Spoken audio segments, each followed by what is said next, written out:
Assalamualaikum warahmatullahi wabarakatuh. Nama saya Nadia Fadilatun-Nisa dengan NIM 23105120064. Di sini saya akan membacakan isi dari bab 2 yaitu sejarah singkat sains. Pertama, di sini judulnya ada hakikat dan perkembangan sains. Jadi pertama-tama kita perlu menjelaskan apa arti sains. Di kosakata Arab Islam, kata untuk sains adalah ilm. Sama dengan yang digunakan untuk pengetahuan, ilm mencakup segala bentuk pengetahuan, termasuk pengetahuan yang diwahyukan. Kitab suci, pengetahuan keagamaan, yang dibangun dari kitab suci, hadis nabi, pendapat ulama, dan seterusnya. Ilm juga mencakup ilmu sosial dan humaniora, misalnya sejarah. Namun, kini ketika kata sains digunakan, yang dimaksud biasanya adalah ilmu alam, upaya kita mengerti alam dan jagat raya serta penjabaran, dan penjelasan mengapa dan bagaimana benda-benda bekerja seperti begini atau begitu. Upaya mengerti cara kerja dunia sekeliling kita sudah ada sejak awal keberadaan manusia. Sejak zaman dulu, berdasarkan apa yang kita ketahui dari lukisan di gua dan di batu, kulit dan tulang hewan dan bukti lain, manusia selalu kagum dengan gejala alam, terutama kejadian di langit, perubahan fase bulan, meteor, komet, dan lain-lain. Manusia juga memperhatikan keteraturan di alam. Matahari terbit dan terbenam setiap 24 jam, bulan menjadi siklus selama 1 bulan, bintang dan rasi bintang muncul pada musim tertentu secara berulang, dan lain-lain. Selama ribuan tahun, manusia telah bertanya-tanya mengenai gejala alam.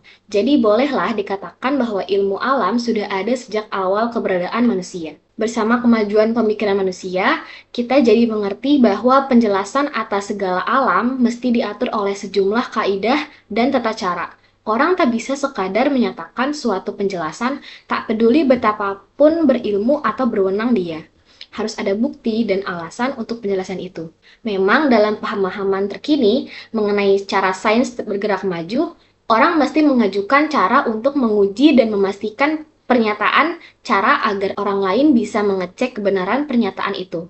Prinsip itu bernama falsifiabilitas dan diajukan filsuf sains asal Australia dari Karl Popper pada 1930-an. Sekarang, sains alam bisa didefinisikan sebagai sekumpulan pengetahuan mengenai dunia yang bermetode ketat, empiris, atau didasari pengamatan dan percobaan, dan objektif yaitu tidak bergantung kepada siapa yang melakukan percobaan, pengamatan, perhitungan, atau simulasi. Sains juga sudah mengalami perubahan selama beberapa abad terakhir. Sains mengalami revolusi sains dan menjadi modern. Saya akan jelaskan nanti bagaimana sains modern secara mendasar berbeda dengan sains kuno atau primitif. Contoh, perhatikan bahwa saintis itu kata baru. Pertama kali diciptakan William Whewell pada abad ke-19. Sebelumnya, orang yang meneliti alam dengan cara sains disebut filsuf alam. Maka kita perlu mempelajari perkembangan sains sampai mencapai bentuk modernnya, serta bagaimana dan mengapa sains kadang mendapat penolakan dan sanggahan dari beberapa orang. Satu pertanyaan terkait harus dibahas sebelum saya menyajikan sejarah singkat sains.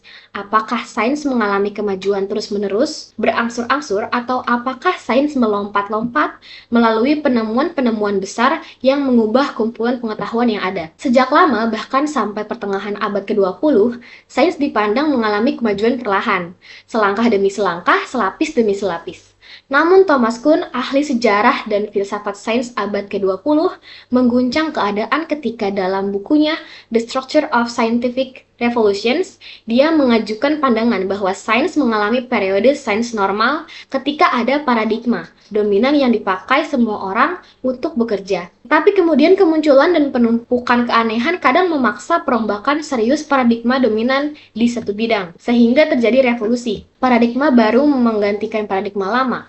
Jadi kita bisa bilang bahwa sains secara umum itu maju perlahan-lahan tapi kadang melompat. Lanjut menjelaskan sains kuno di abad ketiga sebelum Masehi sampai ke abad ke-6 Masehi. Para ahli sejarah memberitahu kita bahwa catatan gejala alam dan kegiatan sosial berbagai bangsa di bumi menunjukkan beberapa kecenderungan umum yang menarik.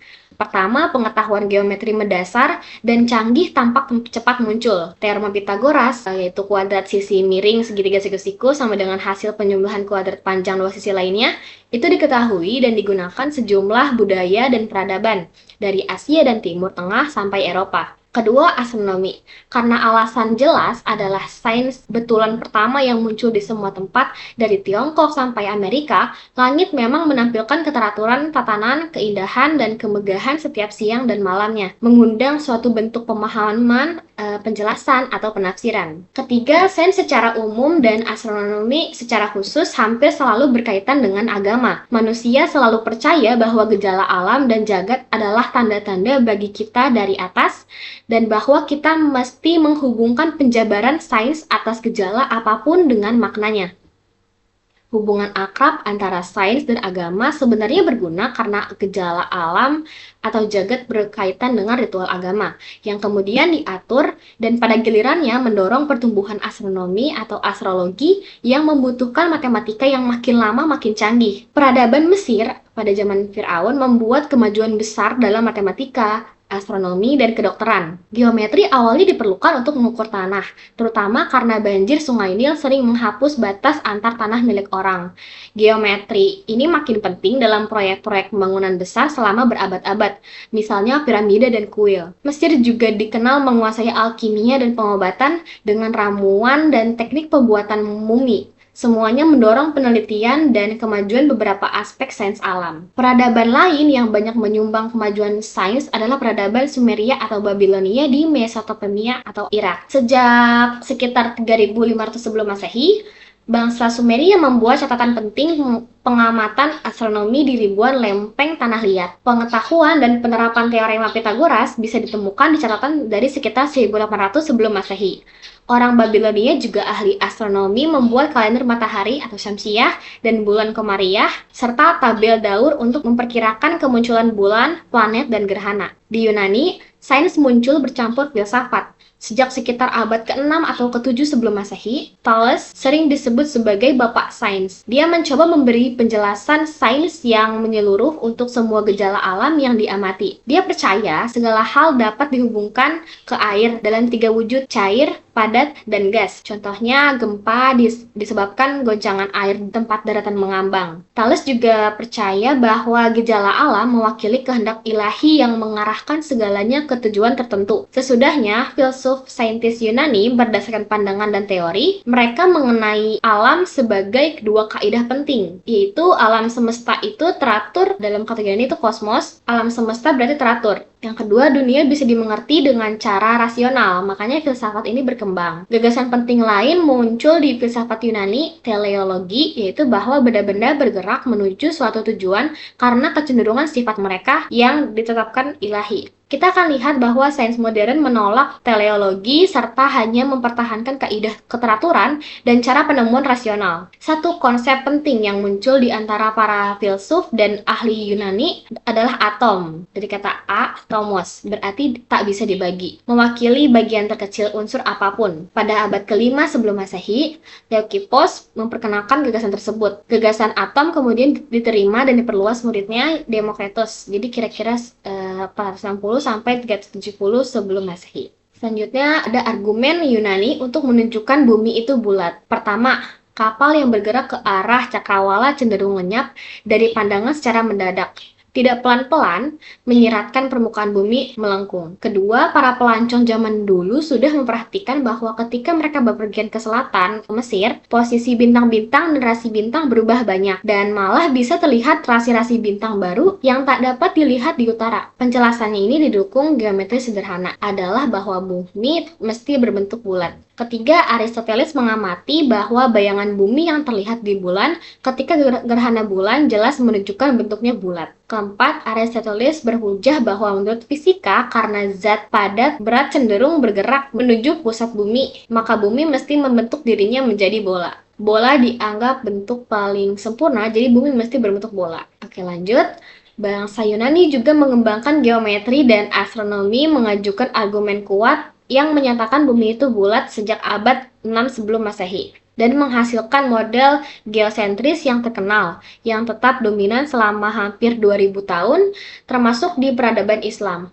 Namun perlu diperhatikan juga bahwa Aristarchus dari Samos ialah orang pertama yang mengajukan model heliosentris tata surya, menempatkan matahari di tengah tapi diabaikan hampir semua ahli astronomi sampai abad ke-16. Pencapaian lainnya mencakup perhitungan akurat panjang keliling bumi oleh ahli geografis Eratosthenes dan pembuatan katalog bintang pertama oleh Hipparchus kira-kira 190 sampai 120 sebelum Masehi. Kemudian ada Plato dan Aristoteles, selain banyak berkontribusi untuk filsafat, juga mereka memajukan metodologi penelitian sains dengan membahas keunggulan dan keabsahan penalaran deduktif dan induktif. Penalaran deduktif adalah alur pemikiran logis langkah demi langkah yang berawal dari prinsip umum atau hipotesis sampai kesimpulan yang berasal dari asumsi awal. Itu biasa dilakukan di filsafat dan matematika. Jika titik awalnya benar, maka kesimpulannya akan benar. Jika dedukasi dilakukan menurut aturan logika yang benar. Di sisi lain, penalaran induktif berawal dengan pengamatan, lalu pembuatan aturan umum atau hukum berdasarkan pola yang diamati. Itu cara sains biasanya bekerja, atau setidaknya bermula pada pengamatan dan pola lalu mengarah ke pengajuan hipotesis atau hukum yang menjadi sumber kesimpulan yang lalu diuji untuk memeriksa apakah usul hipotesis atau hukumnya tepat. Aristoteles juga memberi banyak sumbangan penting dalam sains, terutama di astronomi atau kosmologi dan biologi, mengajukan teori mengenai langit. Juga tentang sebab akibat biologis dan keragaman hayati, dia banyak mengamati tumbuhan dan hewan, menggolongkan ratusan jenis hewan, dan membedah lusinan hewan. Maka Aristoteles merupakan contoh filsuf saintis yang meneliti dan memberi sumbangan besar ke banyak topik. Di bidang kedokteran, Hippokrates kira-kira 460 sampai 370 sebelum Masehi, yang dikenal karena Sumpah Hippokrates yang sampai sekarang ini masih diucapkan dokter dan pekerja medis lain. Mampu menjabarkan banyak penyakit dan kondisi medis. Dokter Yunani terkenal lain ada Galenos. Dia mengembangkan teori mengenai tubuh atau bagaimana cara organ tubuh dan melakukan sejumlah operasi bedah canggih termasuk di mata dan otak. Di Alexandria, Mesir yang dipengaruhi Yunani, ahli matematika Euclides yang sering disebut bapak geometri memberi metodologi yang mantap untuk matematika berdasarkan aksioma dan teorema. Aksioma adalah asumsi awal yang dipercaya benar tapi tak bisa dibuktikan. Teorema adalah pernyataan yang bisa dibuktikan berawal dari aksioma serta menggunakan aturan dan metode logika. Stoicheia atau elemen karya Euclides dianggap salah satu buku terhebat yang pernah ditulis dan masih digunakan hingga sekarang. Juga di Mesir, Archimedes memberi sumbangan penting bagi matematika, tapi lebih dikenal sebagai ahli fisika dengan karyanya mengenai cairan, daya apung, dan statika kaidah dasar tuas. Tidak banyak yang tahu bahwa peradaban India juga memberi sumbangan besar ke matematika dan sains. Peradaban India punya sejarah panjang, dari 4000 sebelum Masehi, di lembah Sungai Sindu, di mana telah ditemukan sisa-sisa bangunan kuno yang konstruksinya menunjukkan pengetahuan matematika dan statika. Sampai abad ke-15 Masehi, ketika Nilakanta Somayaji, ahli matematika dan astronomi di Kerala, membuat model langit yang canggih atau orbit planet sebelum revolusi eliptika Kepler. Sebelumnya, pada abad ke-6 dan ke-7 Masehi, para saintis India memperkenalkan konsep-konsep matematika yang penting yang dimanfaatkan para saintis Arab Muslim. Aryabhata di Aryabhatiya memperkenalkan beberapa fungsi trigonometri dasar, termasuk sinus, kosinus, dan kosekan, tabel trigonometri, serta teknik dan prosedur matematika. Pada abad ke-7, Brahmagupta menjelaskan bagaimana 0 digunakan sebagai angka desimal dan pengisi tempat. Sistem angka 0 sampai 9 digunakan para saintis Arab Muslim, dimulai oleh Al-Khwarizmi sebagai angka Arab, dan yang sesudahnya digunakan hampir universal dikenal sebagai sistem angka Hindu-Arab. Masuk ke sains zaman pertengahan, yaitu abad ke-6 Masehi hingga pertengahan abad ke-16 Masehi. Peradaban Tiongkok juga menentang selama beberapa ribu tahun mencapai zaman pertengahan ketika mulai berhubungan dengan peradaban lain. Pertama-tama dengan peradaban Arab Muslim, lalu dengan peradaban Barat, para saintis Tiongkok mendapat banyak penemuan luar biasa dan memberi kontribusi untuk sains dan teknologi, termasuk kompas, kertas, roket, dan lain-lain. Sementara 0 tak digunakan sebagai angka dan jumlah tersendiri. 10 dianggap suatu jumlah, dan pada abad ke-1 Masehi, angka negatif dan pecahan mulai dipakai. Belakangan, para ahli matematika Tiongkok mengembangkan teknik untuk menghitung pangkat 2, pangkat 3, dan pangkat lebih besar lagi untuk menjawab soal linear, kuadrat, dan kubik. Di aljabar dan geometri juga terjadi perkembangan. Di astronomi, pengamatan di Tiongkok adalah rangkaian sinambung terpanjang pengamatan berbagai fenomena, termasuk gerhana, bintik matahari, komet, dan supernova yang paling terkenal pada 1054 menghasilkan apa yang kini tampak sebagai nebula kepiting. Ahli-ahli astronomi Tiongkok juga piawai dalam menghitung posisi planet dan tanggal gerhana. Tak lama sesudah muncul di panggung dunia, Islam menghasilkan zaman keemasan pengetahuan dan sains yang berlangsung selama 1000 tahun. Para ahli sejarah dan komentator menunjukkan berbagai faktor yang menjelaskan ledakan kegiatan itu. Quran yang mendorong Muslim memikirkan ayat-ayat Allah di langit dan menyelidiki bumi untuk mencari pengetahuan. Hadis yang meninggikan posisi orang berilmu sampai ibadah seperti sholat, puasa, aturan transaksi keuangan, dan lain-lain yang diwajibkan kepada umat Islam. Waktu sholat, arah kiblat, pembuatan kalender Islam untuk acara-acara keagamaan seperti Ramadan, Id, Haji, dan keperluan sipil seperti pembayaran haji, utang, dan lain-lain, hitungan zakat, pembagian tanah, dan harta waris, semuanya memerlukan astronomi, trigonometri, dan aljabar. Ketika Al-Khwarizmi menulis buku aljabarnya yang bersejarah kitab Al-Jabs wal Al-Muqabalah, dia membukanya menggunakan kata-kata yang berhubungan erat dengan kebutuhan keagamaan umat Islam, yaitu kecintaan kepada ilmu yang Allah anugerahkan kepada Imam Al-Ma'mun telah mendorong saya menulis karya singkat, membatasinya kepada apa yang paling mudah dan berguna dalam menghitung, seperti yang selalu dibutuhkan orang-orang dalam perkara waris, pembagian, gugatan hukum, dan perdagangan, serta urusan mereka satu sama lain. Satu contoh yang dia berikan adalah perempuan yang meninggal dan mewariskan hartanya ke suami, satu anak laki-laki, dan 3 anak perempuan. Menurut aturan waris Islam, Al-Khwarizmi kemudian menunjukkan bahwa masalah itu bisa diubah menjadi persamaan aljabar. Dan perhitungan sederhana memungkinkan kita mengetahui bagian tiap orang. Dia lalu menunjukkan bahwa soal-soal yang lebih rumit, termasuk penentuan zakat, bisa dijawab dengan cara yang sama. Para ahli sejarah dan komentator juga menunjukkan budaya sains yang ditemukan kaum muslim ketika memasuki tempat-tempat seperti Mesopotamia dan lembah Sungai Nil dan menemukan sistem irigasi canggih, pengetahuan kompleks mengenai kehidupan, dan keahlian teknik canggih dalam tria tekstil, kulit, kaca, dan logam. Sesudah berinteraksi dengan para sarjana India, Bizantium, dan dari negeri-negeri lain, umat Islam belajar cara penelitian dan pembelajaran sistematis yang kemudian menjadi sains. Saintis Muslim menganggap percobaan sebagai dasar sains, bahkan lebih mementingkan percobaan daripada orang Yunani yang lebih unggul dalam teori dan pengembangan sains.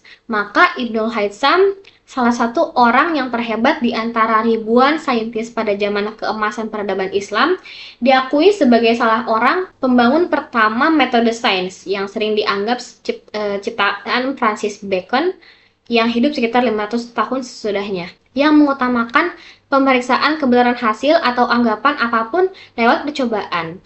Ibnul Haytham juga dianggap sebagai bapak optika karena karyanya Kitab Al-Manazir yang bukan hanya menunjukkan dengan tegas bahwa penglihatan dan hasil cahaya yang memasuki mata itu bukan karena cahayanya keluar dari mata, memberikan penjelasan fisik dan fisiologis proses penglihatan, melainkan juga menyajikan banyak alat optik atau cermin berbagai bentuk dan gejala optik, termasuk pemantulan dan pembiasan.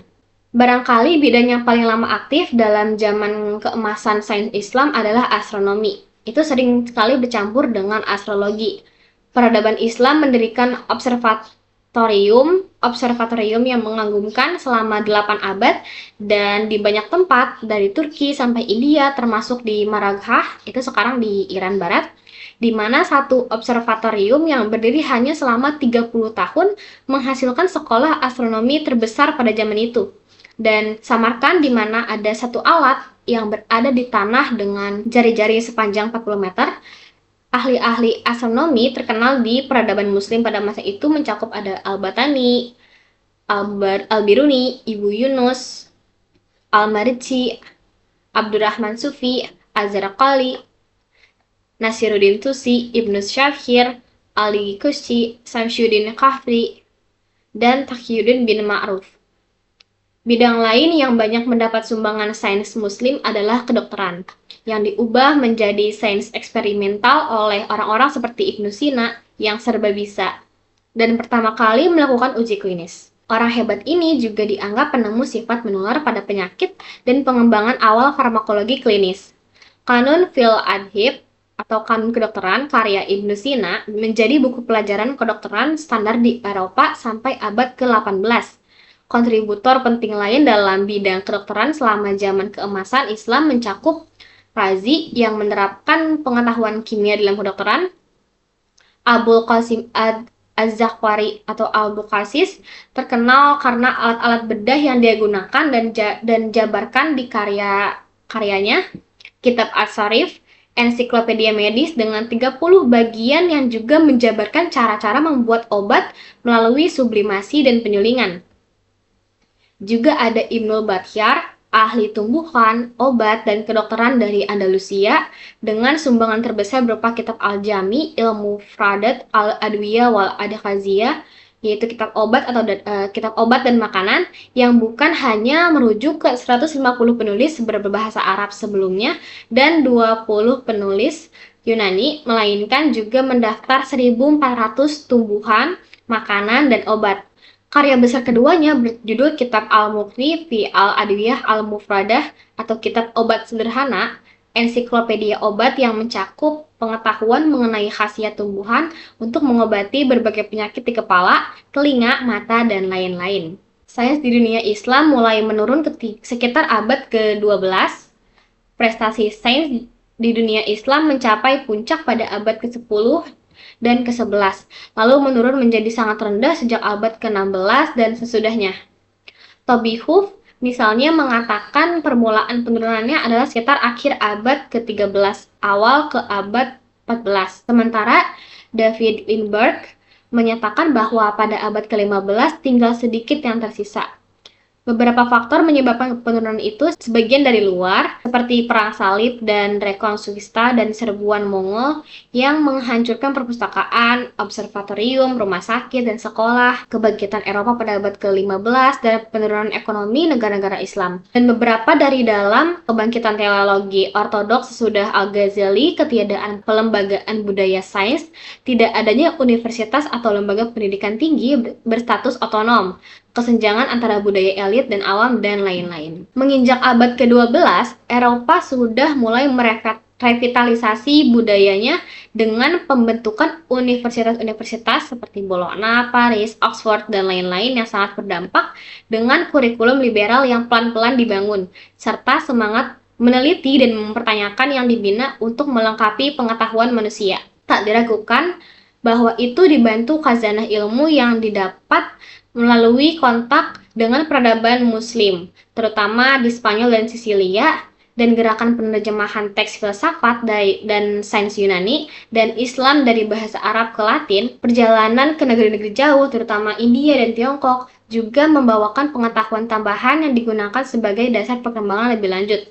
Pada abad ke-13, bentuk-bentuk awal metode sains dan pemahaman dan akan kebutuhan menjabarkan fenomena dan hasil secara sistematis dan matematis mulai berakar di Eropa bersama karya para sarjana seperti Robert Grosseteste dan Robert Bacon membuka jalan untuk Copernicus dan Galileo. Selanjutnya masuk ke sains modern di pertengahan abad ke-16 sampai sekarang. Universitas-universitas Eropa yang baru didirikan dengan kurikulum terbuka dan peninjauan atas filsafat dan sains bersama teologi dan seni memberi hasil yang mengubah sejarah dunia. Renaissance, revolusi sains, pencerahan, dan belakangan revolusi industri semua bisa ditelusuri balik dari perubahan pendidikan dan intelektual tersebut. Revolusi sains secara umum dianggap bermula pada 1543 ketika Copernicus menerbitkan bukunya yang mengubah paradigma The Revolutions, revolusi planet mengelilingi matahari, di mana dia berargumen berdasarkan teori dan pengamatan bahwa matahari mestilah pusat dunia atau heliocentrisme, bukan bumi atau geosentrisme. Dengan demikian, dia membuat bumi jadi sekedar planet dan manusia tak lagi menjadi pusat alam semesta.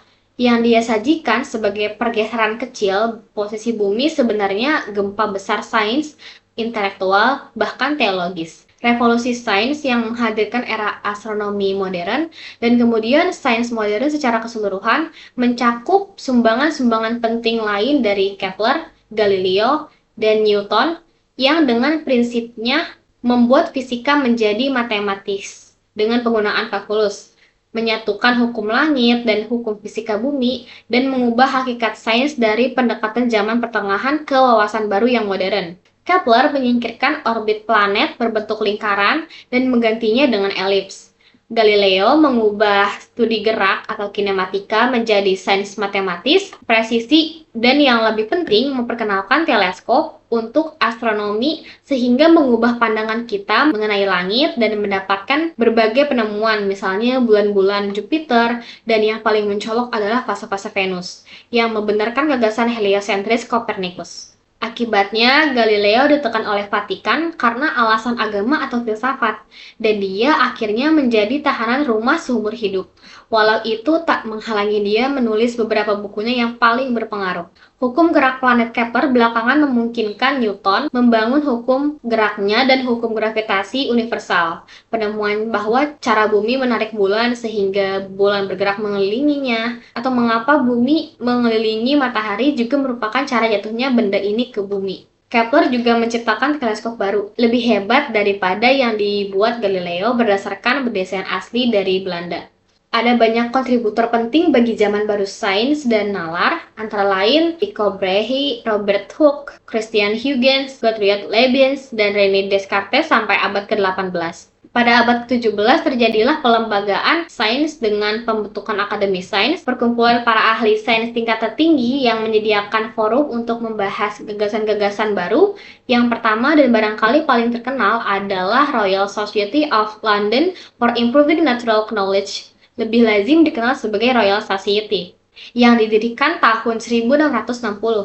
Di sanalah Newton, Darwin, dan para saintis hebat lain menyajikan karya dan berdebat secara serius. Académie des Sciences Françaises dibentuk pada 1666, yang lain mengikuti pada abad ke-18 dan ke-19. Akademi Sains dan Sarta Norwegia didirikan pada abad 1760. Akademi Sains Lisboa, Portugal pada 1779, US National Academy of Science pada 1863, dan seterusnya. Pada abad ke-19 juga terjadi profesionalisasi sains, yaitu kemunculan saintis, orang yang karir dan hidupnya ditujukan untuk riset sains. Kala itu, fisika berfokus ke studi listrik dan magnet dengan penemuan awal Faraday, Ohm, dan lain-lain, yang berpuncak dengan Maxwell mempersatukan kedua fenomena itu dalam teori berbagai elektromagnetisme dalam persamaan-persamaan Maxwell. Revolusi sains yang lebih besar lagi terjadi pada abad ke-19 dengan penemuan dan teori baru dalam biologi. Nama paling terkenal yang terkait revolusi itu jelas Charles Darwin, tapi penemuan lain didapat oleh Theodor Schwann, Matthias Schieden, Louis Pasteur, dan Robert Koch. Sebelum Darwin, studi biologi hanya berupa taksonomi atau penamaan dan penggolongan di botani dan zoologi. Makhluk hidup, seperti tumbuhan dan hewan, itu diatur dalam sistem spesies, genus, family, ordo, kelas, dan seterusnya. Ahli ilmu hayat Swedia, Carl von Linné, memperkenalkan sistem klasifikasi sederhana buatan yang didasari beberapa ciri utama. Tapi sistem itu membutuhkan skema hubungan yang lebih alami dan mendasar. Gagasan evolusi spesies dengan ciri-ciri yang berubah seiring waktu telah dibahas sejak zaman dulu, tapi awalnya hanya ada penjelasan kurang jelas sehingga mengenai perubahan itu, misalnya lingkungan menimbulkan perubahan, juga belum jelas apakah benar-benar spesies berubah dan menghasilkan spesies baru. Di Prancis, Lamarck mengusulkan bahwa spesies memang berubah seiring waktu, mengajukan bahwa perubahan lingkungan seperti kekeringan atau cuaca yang dingin menghasilkan perubahan di beberapa spesies agar bisa menyesuaikan diri, dan beberapa perubahan itu bisa cukup radikal untuk menghasilkan spesies baru. Tahun 1831, Darwin memulai perjalanan bersejarah di atas kapal Beagle. Berkeliling dunia selama 5 tahun, dia mengamati banyak makhluk hidup, membuat ratusan lembar catatan mengenai ciri-ciri mereka dan perbedaannya dari tempat ke tempat. Dalam perjalanan itu, dia juga menyaksikan efek gempa dan kekuatan alam terhadap berbagai organisme dan lingkungan. Kekayaan informasi itu berikut bacaannya sesudah kembali ke Inggris. An Essay on the Principle of Population, karya Malthus, memungkinkan dia membuat terobosan sejarah. Spesies berevolusi berangsur-angsur akibat perubahan alami, lalu lingkungan menyeleksi dan melestarikan yang paling cocok dengan kondisi alam. Darwin menyimpan sendiri gagasannya untuk sementara, tapi ketika menerima makalah dari Alfred Russel Wallace yang menunjukkan bahwa Wallace pada dasarnya sampai ke kesimpulan yang sama, Darwin buru-buru menulis buku terkenalnya On the Origin of Species, yang bukan hanya menunjukkan bahwa dia mendapat gagasan itu lebih dulu daripada Wallace, melainkan juga punya banyak data yang mendukungnya. Dengan murah hati, Darwin menyajikan makalah Wallace berikut rangkuman karyanya bersama di Linnean Society, London pada 1 Juli 1858. Dia melanjutkan dengan menerbitkan bukunya pada 1559. Dua terobosan penting lain dalam biologi terjadi pada abad ke-19. Perumusan teori sel, atau seperti sel sebagai satuan kehidupan dari bakteri sampai organ dalam makhluk hidup oleh Theodore Swan dan Matthias Calladine pada 1838, itu dimungkinkan oleh kemajuan mikroskop pada abad ke-18 dan awal ke-19, serta perumusan teori kuman penyakit oleh Pasteur di Prancis dan Koch di Jerman yang menunjukkan bahwa banyak penyakit disebabkan infeksi bakteri sehingga memungkinkan perkembangan metode pengobatan berdasar imunologi. Pada abad ke-20, fisika kembali maju dengan beberapa revolusi mengagumkan. Albert Einstein tampil pada 1905 dengan sejumlah makalah terobosan, memperkenalkan teori relativitas yang mengubah banyak hal dan ikut serta dalam revolusi kuantum yang Max Planck diawali pada 1900. Niels Bohr, Werner Heisenberg, Erwin Schrödinger, dan yang lain melengkapi teori kuantum yang membuka banyak sekali bidang dengan cara-cara baru, dari fisika atom dan nuklir sampai nanoscience dan bahkan biologi. Einstein melanjutkan guncangannya terhadap fisika pada 1905 dengan karya besar lain pada 1915, teori relativitas umum, yang memungkinkan kosmologi berkembang dengan dasar teori solid, juga astrofisika skala besar. Georges Lemaitre, George Gamow, dan yang lain memperkenalkan teori ledakan besar, memungkinkan manusia membangun sejarah besar dari saat penciptaan sampai sekarang. Berbagai cabang sains itu bersatu dalam suatu cerita.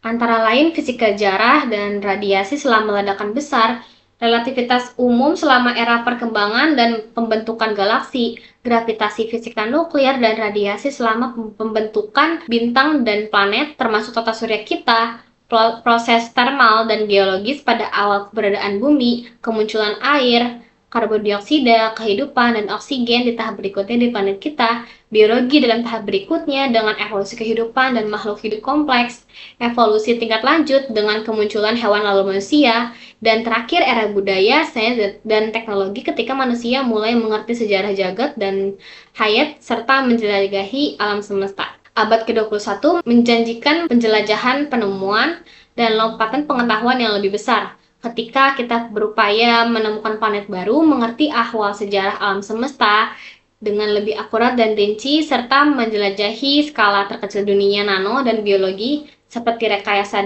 genetika dan bidang lainnya. Dan kemudian petualangan besar ini berlanjut sampai seterusnya. Oke, selanjutnya masuk ke bab 3, apa itu sains modern dan mengapa beberapa pemikir mengkritiknya. Pertama, definisi dan ciri sains modern. Dalam tinjauan sejarah singkat sains modern barusan, kita membahas bagaimana dalam beberapa abad terakhir, sains mengalami beberapa perkembangan amat penting. Pertama, dasar empiris yang di dalamnya gejala-gejala alam diteliti melalui pengamatan dan percobaan secermat mungkin. Kedua, dasar matematis yang kuat, hukum-hukum fisika diungkapkan sebagai rumus matematika. Ketiga, profesionalisme dan institusionalisasi kegiatan sains dengan munculnya saintis kebetulan di berbagai tempat, di universitas yang mengajar sesuai dengan kurikulum, dan akademi sains yang memberi forum untuk penemuan dan mengajukan gagasan untuk dibagi dan dibahas. Terakhir, kemunculan filsafat sains yang berupaya memberi dasar kuat bagi sains dan metodologinya, serta memisahkan dari pseudosains dan non-sains. Dengan revolusi Copernicus, Kepler, Galileo, Newton, sejak abad ke-17, kita bisa berbicara mengenai astronomi modern. Selain itu, sejak abad ke-19 dengan revolusi yang dibuat Darwin, Maxwell, Einstein, Heisenberg, Schrödinger, Lemaitre, dan Hubble, kita dapat berbicara mengenai sains modern, biologi modern, fisika modern, kosmologi modern, dan lain-lain. Ciri-ciri sains modern yang tadi disebut itu perlu dimengerti karena beberapa alasan. Pertama, seperti yang disebutkan tadi, kita perlu membedakan apa yang benar-benar topik dan penelitian sains dengan pseudosains, misalnya astrologi. Kedua, mengerti hakikat sains modern akan memungkinkan kita membangun hubungan rasional, masuk akal, dan bisa diterima antara sains dan agama atau Islam. Sains modern biasanya bisa didefinisikan sebagai suatu cara memperoleh pengetahuan yang terorganisasi, sistematis, dan disiplin berdasarkan percobaan dan empirisme yang memberi hasil yang bisa diulang dan diterapkan secara universal. Lintas budaya, definisi itu punya keunggulan, yaitu mengutamakan ciri objektivitas seperti bisa diulang, universal, dan bisa diuji dengan percobaan atau empirisme, dan definisi itu juga merujuk secara tak langsung ke proses sains atau metode sains dan melibatkan kriteria falsifiabilitas Karl Popper, yaitu bisa diuji, yang menyatakan penjelasan apapun yang tidak bisa dicek benar salahnya sebagai non-scientific. Itu penting karena memungkinkan pembedaan antara sains dan bidang utama pengetahuan atau kegiatan manusia lain seperti seni, filsafat, agama, dan lain sebagainya. Namun definisi itu tidak menyebut, setidaknya tak secara eksplisit, apa yang menurut saya merupakan ciri dasar sains modern, yaitu kaidah naturalisme metodologis. Kaidah itu menyatakan bahwa sains hanya memperbolehkan penjelasan gejala alam yang melibatkan sebab alami dan mengesampingkan semua penjelasan supranatural, baik itu arwah, malaikat, setan, atau Tuhan sendiri. Perlu ditegaskan bahwa sains modern tak menolak konsep Tuhan atau kepercayaan siapapun terhadap Tuhan atau sosok supernatural yang lain. Sains modern hanya menyatakan bahwa penjelasan saintifik atas gejala alam harus berdasarkan sebab alami. Itu sekadar sikap pragmatis, netral, dan konstruktif. Pertama, para saintis memperhatikan bahwa kita mendapat kemajuan lebih besar ketika memperhatikan penjelasan alami atas gejala alam, dari kilat dan gempa sampai epilepsi dan skizofrenia,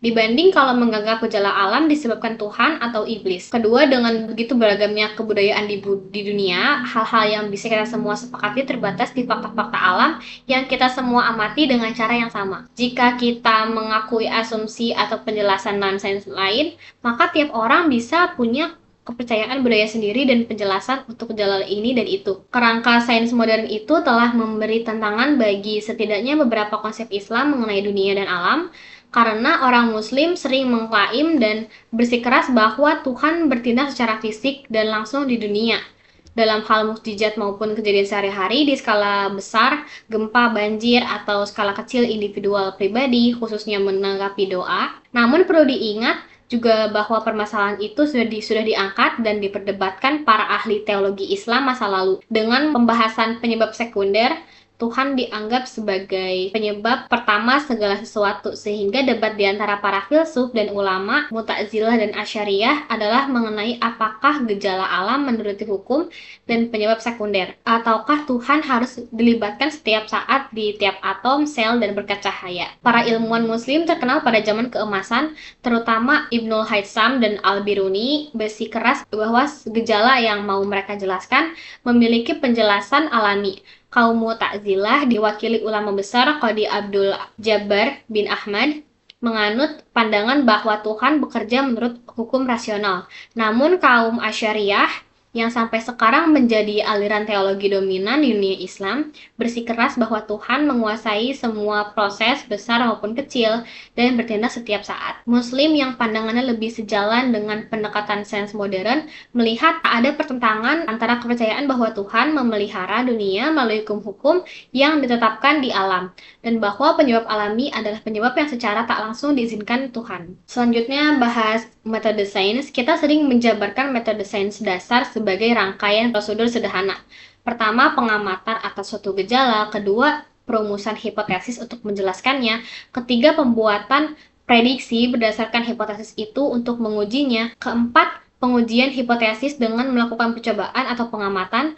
Kelima, pembuktian hipotesis tertolak atau tidak tertolak, kemudian kembali lagi ke awal. Perumusan metode sains standar sering dikaitkan dengan Francis Bacon, bukan karena dia benar-benar orang pertama yang menerapkannya, melainkan karena dia tampaknya orang pertama yang menjabarkannya dengan jelas. Kita tahu bahwa para saintis sebelumnya, terutama Ibnu Haytham, telah menggunakan pendekatan empiris dan eksperimental. Faktanya, beberapa filsuf sains, terutama Paul Feyerabend dan Imre Lakatos, memperdebatkan mengenai apakah sains punya metode yang dapat didefinisikan dengan jelas, dan lebih penting, apakah sains dapat disebut objektif. Relevansi pertanyaan itu jelas kalau kita mempertimbangkan bahwa saintis adalah manusia, sehingga bisa keliru dan memiliki prasangka tersembunyi. Namun dalam praktik, saintis mengikuti metode sains secara umum saja karena dua alasan. Pertama, jelas ada tumpang tindih antara beberapa langkah metode sains. Contohnya, hipotesis dan pengujian itu saling terkait dan saling mempengaruhi. Yang kedua, saintis bisa mendapat hipotesis dari sumber apapun, bahkan dari mimpi, tidak mesti dari kegiatan empiris langsung. Selanjutnya ada bahasan hipotesis, fakta, hukum, model, dan teori sains. Untuk mengerti apa kata sains, ada gunanya membedakan antara beberapa istilah dasar seperti kata fakta, hukum, hipotesis, model, dan juga teori. Berikut ini saya akan mencoba mendefinisikan tiap istilah sesederhana dan sejelas mungkin. Pertama, fakta sains itu bisa didefinisikan sebagai suatu pengamatan objektif dan bisa dicek benar salahnya.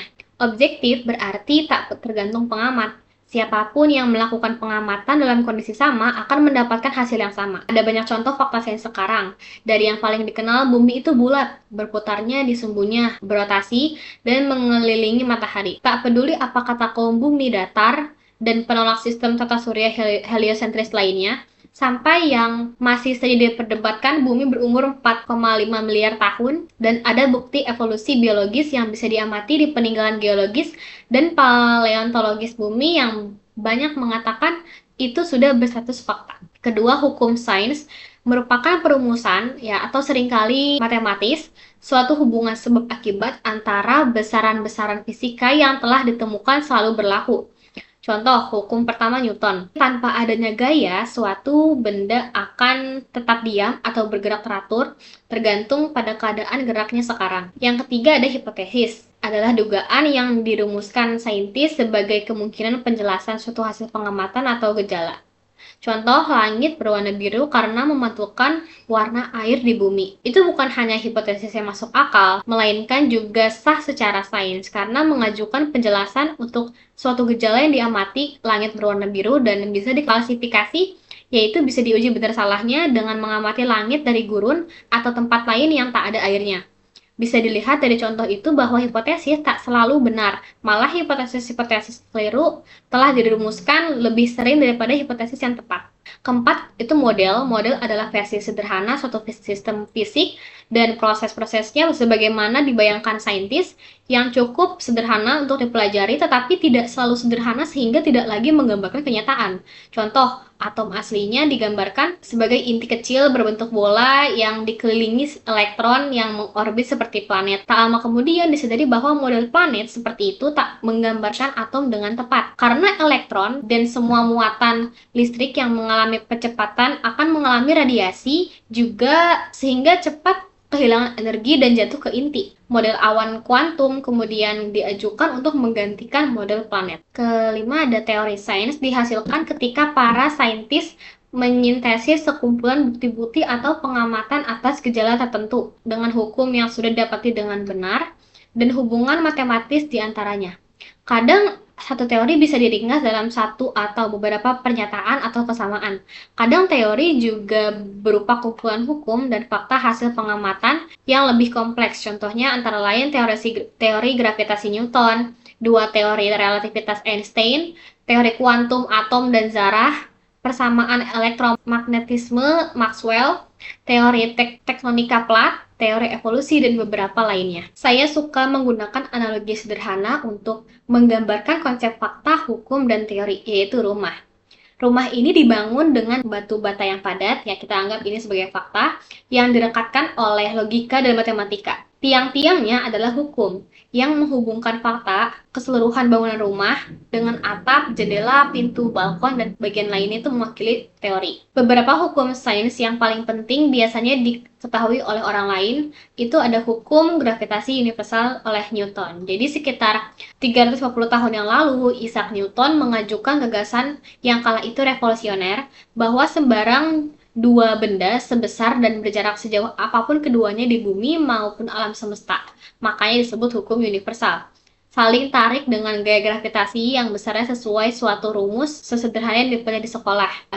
Itu rumusnya ada F dikali sama dengan G dikali M1 M2 dibagi D2. F ini adalah gaya, G itu konstanta universal yang besarnya 6,67 dikali 10 pangkat minus 11 Newton meter persegi kilogram sebagai M1, dan M2 massa masing-masing bendanya, dan D jarak antara pusat kedua benda.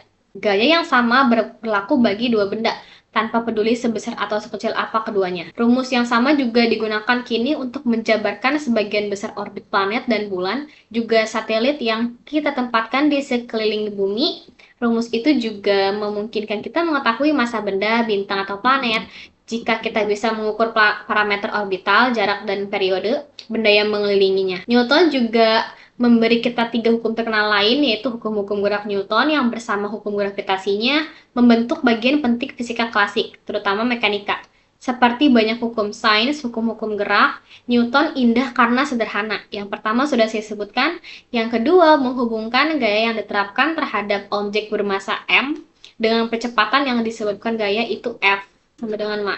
Yang ketiga diketahui sebagian besar orang, untuk setiap aksi terhadap objek X ada reaksi setara dan berlawanan dari X terhadap objek Y yang menerapkan gaya ke X. Sekali lagi tak melihat besar kecilnya tiap objek. Dengan kata lain, tiap objek yang dikenai gaya akan membalas dengan gaya yang setara. Set hukum penting yang lain adalah 3 hukum termodinamika yang membentuk dasar studi cara kerja energi dan panas dalam sistem, misalnya mesin, bagian dalam bintang, dan lain-lain. 3 hukum itu bisa dinyatakan sebagai berikut. 1. Konservasi energi untuk sistem di mana panas berperan penting, kecuali sistemnya tertutup sempurna, yaitu seperti terisolasi dari alam semesta. Sebagian panas akan lepas ke dunia luar. Kedua, entropi, yang pada dasarnya ukuran ketidakaturan atau suatu sistem akan selalu naik di setiap proses termodinamis. Dengan kata lain, suatu sistem tak akan menghasilkan lebih banyak keteraturan dari ketidakteraturan dengan proses alami apapun. Ketiga, di suhu nol mutlak, Kelvin, suhu paling rendah yang dimungkinkan, entropi mencapai nilai terendah yang mungkin, dan semua jarah berhenti bergerak. Oleh karena itu, mustahil mencapai nol yang mutlak. Tapi dengan memompa energi keluar dari sistem, saintis pelaku percobaan telah mencapai suhu mendekatinya. Satu pertanyaan yang penting adalah apakah hukum-hukum yang kita rumuskan itu nyata atau hanya buatan manusia yang bersifat sementara? Bukankah hukum-hukum sains itu berubah dari waktu ke waktu? Hukum gravitasi Newton saja didapati tidak cocok untuk Merkurius dan daerah-daerah dengan gravitasi yang kuat, dan harus digantikan persamaan relativitas umum Einstein. Di sini kita mesti membedakan antara hukum sains atau rumusan saintis dan hukum alam yang nyata atau hukum Tuhan. Sebenarnya yang ditemukan atau dirumuskan saintis, fakta alam atau hukum sains hanyalah pendekatan bertahap dan progresif ke hukum alam sejati atau hukum Tuhan yang benar-benar mengatur alam. Apakah hukum alam itu tak berubah pada seluruh waktu dan ruang atau bisa berubah? Muzaffar Iqbal telah menegaskan bahwa cara dan hukum Tuhan tak berubah. mengutip ayat Al-Quran, sunnah Allah yang berlaku bagi orang-orang terdahulu, dan engkau tidak akan mendapati sunnah Allah berubah. Lalu menambahkan, dengan demikian seluruh alam bekerja melalui hukum-hukum yang tak berubah dan bisa ditemukan melalui penelitian atas alam. Beberapa saintis telah mengusulkan bahwa hukum-hukum alam semesta boleh jadi benar-benar pernah berubah. Mereka telah mengajukan cara menguji hipotesis itu, tapi sampai sekarang belum ada pengamatan atau percobaan yang mendukungnya. Selanjutnya ada pembuatan model dan hukum dalam praktik. Sains banyak mengandalkan pembuatan model karena sering kali mustahil melakukan percobaan atau menggambarkan seluruh sistem secara matematis. Terlalu banyak atom di sembarang potongan zat, terlalu banyak interaksi antara berbagai bagian sistem, terlalu kompleks, dan lain-lain. Jadi, sains menggunakan banyak tipe model yang bisa berupa objek fisik, model analog, model numerik, sistem ideal, dan seterusnya. Beberapa contoh model paling terkenal dalam sains antara lain itu model atom, van der Bohr, model helix ganda molekul DNA, model bola biliar untuk gas, model tetes air, dan model cangkang untuk inti atom, model struktur bumi berlapis-lapis, dan banyak lainnya. Bagaimana cara modelnya bekerja?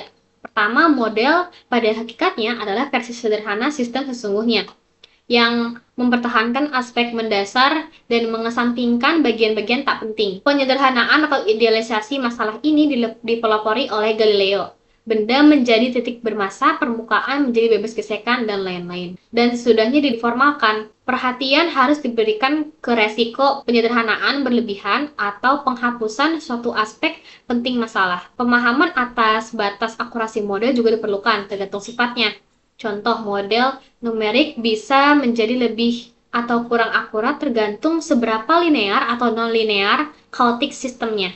Dan skala waktu perhitungan ini paling baik digambarkan di model perakiraan cuaca dan model perubahan iklim atau pemanasan global. Memang satu bagian paling penting debat hari ini di antara para saintis mengenai seberapa jauh prediksi pemanasan global bisa dipercaya adalah seputar model yang dipakai. Jadi efek apa yang disertakan dan bagaimana, serta ketepatan perhitungannya. Selanjutnya, bahas konsep-konsep penting untuk pengetahuan sains masa kini. Selain gagasan-gagasan dasar yang dijelaskan barusan, seperti fakta, hipotesis, hukum, teori, model, ada dua konsep lagi yang saya ingin jelaskan singkat karena sangat berguna untuk mengerti informasi sains dan mencegah kita mendapat kesimpulan keliru dari hasil yang ditemukan atau dilaporkan di sana-sini. Pertama itu ada korelasi. Jadi korelasi ini adalah hubungan antara dua besaran atau lebih. Korelasi bisa positif, di mana ketika dua faktor naik atau turun bersama-sama, atau juga bisa negatif ketika dua faktornya berubah secara berlawanan. Contohnya, nilai yang didapat dari murid meningkat seiring kehadiran di kelas itu adalah korelasi positif. Kemudian jumlah rambut di kepala orang menurun ketika orang semakin tua, itu adalah korelasi negatif. Tekanan darah lebih tinggi di antara orang-orang yang lebih tua, itu adalah korelasi positif. Kemudian harapan hidup rata-rata menurun dengan banyaknya jumlah perokok di suatu populasi, itu ada korelasi negatif. Satu hal yang sangat penting diperhatikan adalah bahwa korelasi tak selalu berarti sebab akibat, dan itu adalah sumber kesimpulan keliru banyak orang. Korelasi antara dua besaran, misalnya A dan B, dapat disebabkan faktor ketiga, yaitu C, yang memengaruhi keduanya. Jadi bisa ada hubungan sebab akibat antara C dan A dan antara C dan B, tapi tidak ada antara A dan B. Berikut beberapa contoh dari dunia sekitar untuk menggambarkan kaidah penting ini. Pertama, boleh jadi ditemukan korelasi antara jumlah tunawisma dan angka kejahatan di suatu kota. Namun tunawisma belum tentu menyebabkan kenaikan angka kejahatan. Keduanya dapat disebabkan tingginya jumlah pengangguran di kota itu, atau barangkali faktor tambahan, misalnya penggunaan obat terlarang. Kadang ada beberapa faktor di penyebab korelasi seperti itu. Kedua, boleh jadi ada korelasi antara jumlah petugas pemadam kebakaran yang datang menangani suatu kebakaran dan besar kerusakan yang terjadi. Tapi jelas yang pertama tidak menyebabkan yang kedua. Begitu juga bisa diperhatikan bahwa anak sekolah yang mendapat pelajaran tambahan tertentu cenderung mendapat nilai lebih rendah dibanding teman sekelasnya.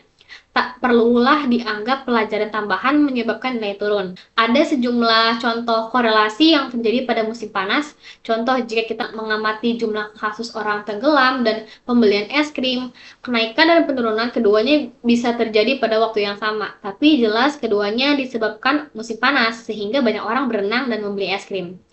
Terakhir, ada kartun lucu yang menampilkan anak mengatakan, tiap kali kapten menyalakan tanda pakai sabuk pengaman, pesawatnya berguncang-guncang. Selanjutnya yang kedua, bahas signifikansi statistik. Ketika membaca hasil pengukuran, kita mesti berhati-hati dalam memutuskan apakah efek yang dilaporkan itu signifikan atau tidak.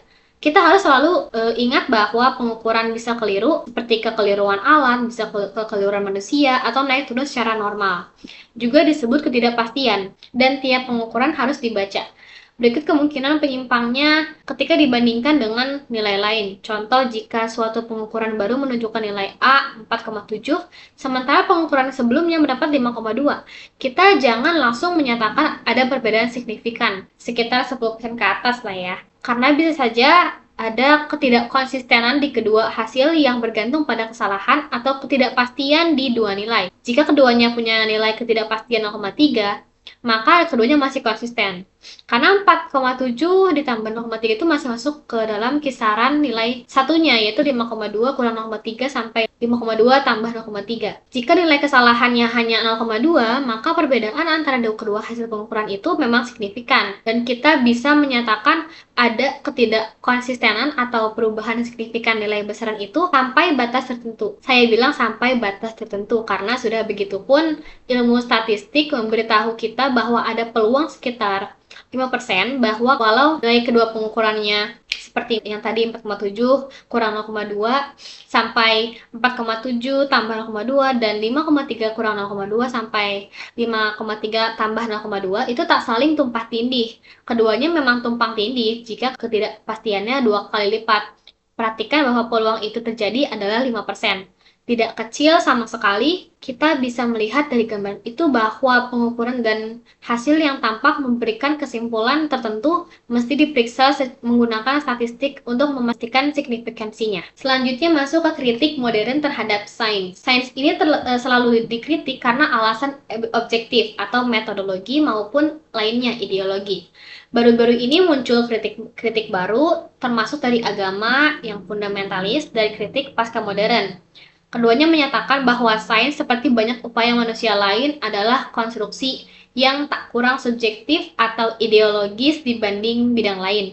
Kritik lain, misalnya kritik feminis, mengatakan bahwa upaya sains itu mengandung bias sosial dan budaya mengutamakan saintis barat, laki-laki yang mendapatkan berbagai kelebihan dan beberapa kesimpulan barangkali berbeda jika yang membuatnya adalah perempuan atau bukan orang barat. Pandangan itu boleh jadi tampak mengejutkan atau bahkan menggelikan, tapi ada yang serius menyatakan demikian. Terutama di bidang ilmu sosial, juga ada kritik Islam terhadap sains modern yang kita akan bahas nantinya. Namun, para pembela sains berdalih bahwa keberhasilan besar sains selama beberapa abad belakangan banyak sekali prediksi yang terbukti, penerapan yang mengubah kehidupan dan masyarakat dan lain-lain, itu bisa berbicara yang banyak. Memang benar bahwa penajaman metodologi dan barangkali pemberesan sosiologi upaya sains dapat bermanfaat di bidang-bidang tertentu, namun tidak ada dasarnya mengkritik berlebihan dan meremehkan nilai sains. Penilaian objektif dan preseptif bisa mengarahkan kita untuk mengakui dan menyoroti beberapa perdebatan penting mengenai sains modern dan cara kerjanya. Satu perkara yang didebatkan adalah reduksionisme, yaitu suatu kaidah metodologi umum di mana penelitian atas suatu subjek atau benda dianggap paling baik dilakukan dengan memecahnya menjadi berbagai bagian, memahami dan menganalisis setiap bagian dan hubungannya ke bagian yang lain, kemudian menyusun ulang benda atau subjeknya. Cara itu sangat ampuh di banyak bidang, terutama fisika dan kimia, dan sampai batas tertentu di biologi. Contohnya dengan kemungkinan reduksi mekanisme sel ke interaksi kimia antara bagian-bagiannya.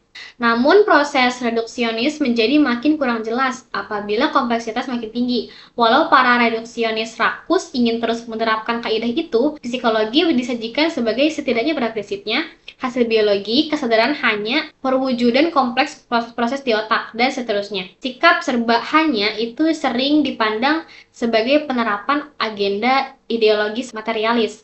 Jika segalanya bisa direduksi menjadi atom dan interaksi belaka, maka kita tak akan perlu menyebut-nyebut akal budi, apalagi jiwa. Itu telah membuat filsuf kontemporer seperti Fraser Watts bersikeras membedakan antara reduksionisme dan metodologis dan reduksionisme ideologis. Kenyataannya, saintis tahu bahwa banyak gejala tidak bisa dikenai pendekatan reduksionis, seperti banyak fenomena emergen di tingkat kompleksitas lebih tinggi, muncul gejala baru yang tak bisa ada di tingkat rendah, telah diamati dan diteliti. Bidang perdebatan lain adalah upaya sains menempati ruang penelitian seluas mungkin tanpa batas. Namun, terhadap kehidupan dan masyarakat manusia, biasanya itu diberi label saintisme, istilah yang berkonotasi buruk. Memang, sementara reduksionisme boleh jadi tak berlaku bagi banyak bidang dan gejala, itu bukan berarti bahwa suatu keadaan seperti kesadaran tak dapat dijelaskan sepenuhnya oleh sains, cepat atau lambat. Namun, ketika kita memasuki ranah perilaku dan upaya manusia, termasuk gejala psikologis seperti cinta dan spiritualis, atau gejala sosial seperti agama, persoalan relevansi, dan kemampuan sains menjadi perdebatan. Nomanul Haq menjelaskan kecenderungan saintisme dengan kesukaan masyarakat manusia mengeluh-elukan saintis, sehingga menyiratkan bahwa saintis memiliki pemahaman lebih mendalam atas dunia sehingga harus dipercaya di segala bidang. Selanjutnya, pandangan para pemikir Islam mengenai sains modern dan metodologinya. Kritikus sains modern paling terkenal di kalangan muslim tak diragukan lagi ialah Syed Hashim Snars, salah seorang filsuf muslim paling penting dalam 50 tahun terakhir yang telah menulis lusinan buku, ratusan artikel, dan mendapat berbagai penghargaan. Keberatan utamanya adalah karena sains modern telah menggunakan pendekatan naturalistik, yaitu tidak melibatkan segala pihak supranatural dan spiritual, sehingga menyangkal kaitan dengan ilahi yang dianggap penting. Berita penting umum nas lainnya adalah bahwa sains modern telah memecah belah dan merendahkan manusia serta merusak alam yang dianggap sakral dalam Islam. Terakhir, nas menolak beberapa pendekatan utama sains modern atau konfirmasi. Oke, sekian dari saya. Wassalamualaikum warahmatullahi wabarakatuh.